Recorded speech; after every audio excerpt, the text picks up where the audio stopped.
HarperCollins presents Watching You by Helen Fields. Read by Robin Laing. Chapter 1. Body 1 of 8.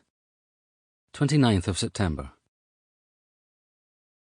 Death wasn't wearing a hooded black cloak when it came for Dale Abney. It wasn't holding a scythe, nor did it beckon him towards a reassuring light. Death, Dale realised, as he was pulled by the feet, face down, his chin gathering leaves while the tide of his life ebbed, was a devious scumbag who cheated by sneaking up behind him. It hardly seemed fair. He'd always imagined himself staring Death down, being given the chance of a fair fight. But Death was a coward, wielding what Dale guessed was a rock and saying precisely nothing as it stole his life. Bastard.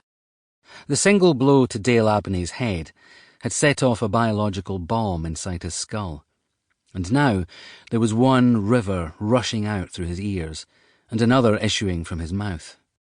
His consciousness retreated through the arteries of his brain to a small, private space in his memory that looked an awful lot like his childhood bedroom. It was the one place in the world that he'd loved and where he'd felt truly safe, until the day his father had run off with his aunt. After that, it had become a sanctuary from his alternately weeping then screaming mother, who'd called her sister words Dale had never heard before, words that got him in trouble at school, aged only 7, when he'd shouted them at a girl in his class. Somewhere beyond the walls of that childhood room, a red haze was incoming. The wind that brought it closer howled with the sounds of a fox fighting hounds, and blew in the stench of maggots devouring a carcass. Dale made sure the door to his room was locked, and slid under his bed. He didn't fit there quite the way he had as a child. His feet stuck out of the end, and his back hit the underside slats, but the important thing was that his notebook was still there. In the notebook, he remembered, were the musings of a prepubescent kid who dreamed of only 2 things: a career as a professional footballer and receiving all the latest computer games at Christmas. For a while he'd wanted a puppy too, until an elderly neighbour had rescued a dog from the animal shelter. Dale had watched her walk the scruffy mutt every day, stooping awkwardly to pick up its crap in little black bags, then swinging the steaming package as she went. That had made him rethink his wish list. He'd never been good enough to make the school football team either. At least as an adult, he'd been able to buy all the games he wanted. The room bounced up and down. Dale's head hit the underside of his bed hard enough for his ears to ring as a crack appeared in the floor. That had to have been an earthquake.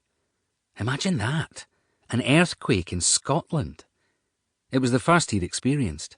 Dale reached up and pulled the cover over the side of the bed to curtain off the destruction, vaguely aware that something really bad was happening, but determined to finish reading his notebook, come what may. That was a better idea. Why concern himself with the things he couldn't change? That had been a favourite of his mother's sayings, some jumbled version of it anyway. It was the first time Dale could recall it actually applying to a situation he'd found himself in, and he decided he didn't like it. Dale opened the journal, rubbed his eyes, closed the cover once, waited a few seconds, then opened it again. Gone were the scrawled imaginings of a kid who'd had big dreams for a boy whose school report often noted that he struggled to concentrate and was rude to teachers. The tiny cartoon figures he'd liked drawing in the bottom right-hand corner so he could flick the pages and watch them move were gone. The list of who his friends were at any given time was gone. The special name he'd written over and over again, Lucy Ogunode, had been erased completely. He'd loved Lucy. She'd started school with him on day 1 and been there still when his education had ended at 18. She'd never once pulled a face upon being asked by a teacher to sit next to him, and had never called him names like the other kids. Lucy was kind and sweet and lovely, and her smile had been a candle in the Sample complete. Ready to continue?